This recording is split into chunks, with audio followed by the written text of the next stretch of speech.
Recently, I've had to come across a lot of teenagers and adolescents who have been sexually abused, you know, and even though this abuse itself is a problem that I don't want to talk about yet, but I just thought I should address family responses, how families respond to children who come home and report that something has happened to them, especially when the abuse was perpetrated by a known person to the family, either an uncle, a cousin, a brother, even a father.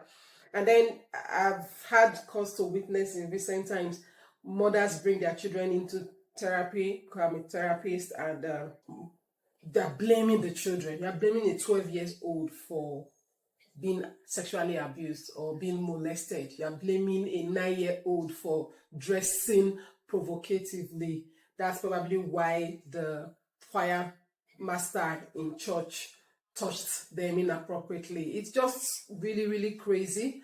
So I just thought I should bring this out there. Abuse is abuse. It doesn't matter who perpetrated it. A parent's first response should be such that you are seen by the child as, one, you believe them, and two, that you are ready and willing to do something about the abuse. You don't jump on a 12-year-old accusing them of, what did you do? Why did Uncle so and so touch you? It must have been because of what you did. Or why did Auntie so and so touched you? It should have been because of what you did. That's wrong. Parents, please, I just want to use this medium to beg. When a child comes home with such information, the first thing you should do is love. Show them love. Call them closer to yourself. Try to make inquiries out of love. What happened? Where did it happen? When did it happen? Stuff like that. And then apologize for not being there to protect them, because that's your job. A 12-year-old do not have the ability to protect themselves. First of all, apologize to them for not being there to protect them, and then give them, how will I put it, a guarantee that Uncle so-and-so, Auntie so-and-so who perpetrated this evil act would be brought to book. And then you go about other things like helping them seek therapy, helping them seek counseling and stuff like that. Please, your first attempt should not be at making them feel bad for coming to you. Because if they bring this to you and you make them feel bad and feel silly and do not believe them, they will never bring issues to you again. And then when the worst happens, you are wondering, why did it happen? Parents, we need to sit up and do better. So what do you do when your child comes home and reports an abuse? Number one, believe them. Very key. You must believe them. Okay? And I know why I say believe them. Because I've had parents come into my therapy session and say, oh, this child has reported something like that before. And by the time we discovered it wasn't true. And when I ask, how did you discover it wasn't true? They say, oh, the man said he did not. And I'm like, that's just the ground on which you do not believe your child. Please believe them. Believe them. Then number two, you assure them of your love. Assure them that irrespective of what has happened, it's not their fault and you are here for them. Number three, assure them that the perpetrator will be brought to book, irrespective of who he is. Yes, I understand, especially in Africa, there are some family secrets that I've discovered that families want to keep a secret. Maybe the perpetrator is a grandfather, or maybe he's a grand aunt, or perpetrator is a cousin, and it becomes like a family matter, and I've seen such cases where family members say, oh, he's the child's father or the child's stepfather. So there's really nothing you can do about killing the father or, sending the father to police or anything. They want to protect family secrets. I understand that is like, yes, an exception to the rule, but it happens. I've seen it. But whether it is a grandfather, an uncle, a father, a cousin, assure this child that this person has done something wrong, and one way or the other, they'll be brought to book. Then help them seek medical attention. Take them to the hospital for assessment, run tests that you can run, because you don't know what has been passed because of the abuse. You don't know what has happened. Help them seek tests and treatment medically, and also help them seek psychological assessment and treatment. And I'm going to emphasize this part because many of us, especially in the part of the world, don't do that. Just say, oh, we took her to the hospital, they treated her. No. Psychologically, this child has been damaged, something has gone wrong. So help them talk to a therapist or at least a counselor who can, help them move all away from the incident. Because sometimes you can see that some of these children come down with post-traumatic stress disorder because they've experienced a life-altering incident. So they come up with for different kinds of psychological illnesses, even some to the point of being suicidal. So don't wait until the symptoms come. Immediately help them seek psychological help, and then be there for them. The most important information, right, I want to stress is that be seen by these children, by your child, that you are there for them and willing to lose relationships, lose friends, bring perpetrator to book, all for their sake. Very key. All right. So I think there's a general assumption that male children are not affected by this. Right? Oh, that's not true.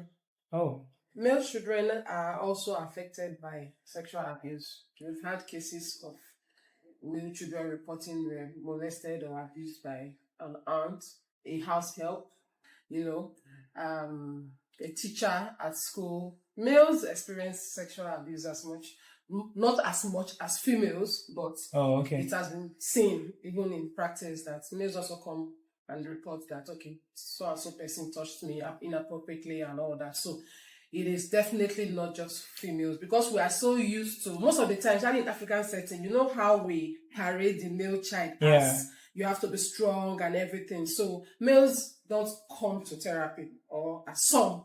You see more females than males when it comes to seeking treatment, seeking counseling and all that as regards an abuse that has been perpetrated on them, but not the males. The males, African parents just tell them, oh, suck it up, oh, be strong, and you're a man, and then they can probably quarrel with the perpetrator or send them away if it's a house help, or if it's a teacher at school, they go, confront and all that. They might do all that, but you might not really see them bring the male child, because it's kind of embarrassing. Exactly. Like, you are the man, how can you have been oppressed by a woman? Because the general concept for Africa is that men are stronger than women. So even if the child is just 11 and he was assaulted sexually by a 32-year-old nanny, they still feel like you should have known better, you should have done better. So yes, males do get abused, but it's just that it doesn't always come to the open like that of the film. So you spoke about the effect of all of this, and then you talked about children being suicidal later on,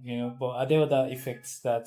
Yes, it has been proven that depression, people who have had a form of sexual abuse can come down with depression, see them having symptoms of depression, anxiety, and I mentioned earlier post-traumatic stress disorder, and many more. And then especially when it comes to relationship, you find a grown woman, 32 years old, married, she still has issues with sexual relations with the spouse, because trauma from the past that were not treated still comes to trigger her in the present. So many of these things happen and they come up, and sometimes this woman might not even remember that it was what happened at age 11. But when they come to therapy, they are able to assess their emotions, assess past traumas, and be able to pinpoint where exactly something has gone wrong and then what to do about it. Okay, so do you have cases where actually the suspects turned out to be innocent? I've seen that in movies, not in real life. Oh, wow. I've seen that in movies, not in real life. Because the cases I've had, just one where the parents came and said, they went to confront the uncle and he said he did not. And that's like the last thing you should take as an evidence of the fact that this person did not do what he said he did. Otherwise, there's always usually very clear evidence. And then for an 11-year-old, a 10-year-old to come home, these people don't just come up with ideas of their own. True. It must have been an event that triggered their story.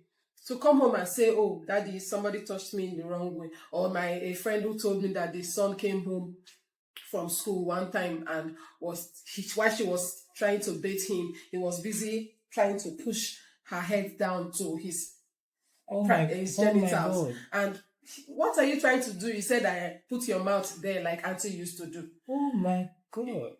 4 years old. Would that one come home to say such a thing when it did not happen? So I really haven't seen that in real life. It's only in movies. Wow.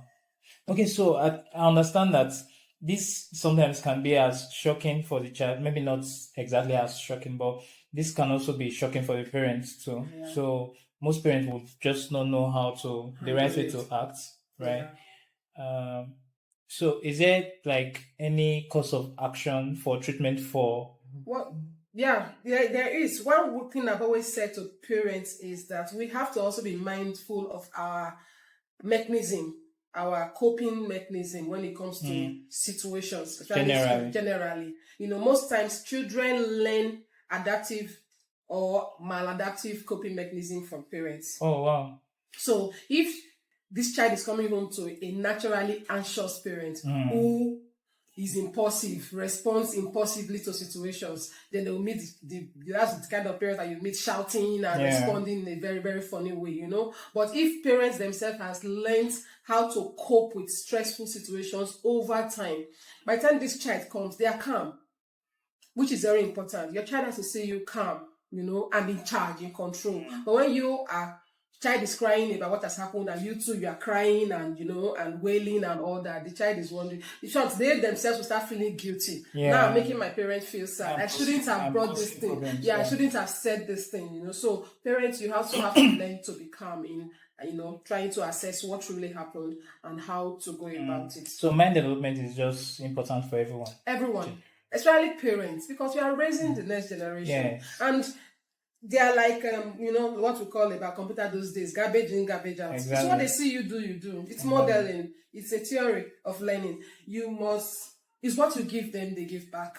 What they see you, how they see you respond, is how they also begin to respond to situations. So parents, first and foremost, have the ability to emotionally regulate themselves in the right way before they can pass it to the children.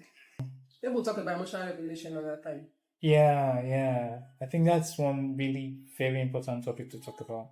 Generally, it's at the bottom of every other issue. Yeah, how you respond to situation, because research has shown that the event itself is not the problem. It's your interpretation of the event that is the problem. So you have to learn to regulate. I think that's really one very valuable skill that a parent can actually pass on to a child. Very important. Apart from money and inheritance, which we like in Africa. Which is very important also. Oh wow. Oh okay.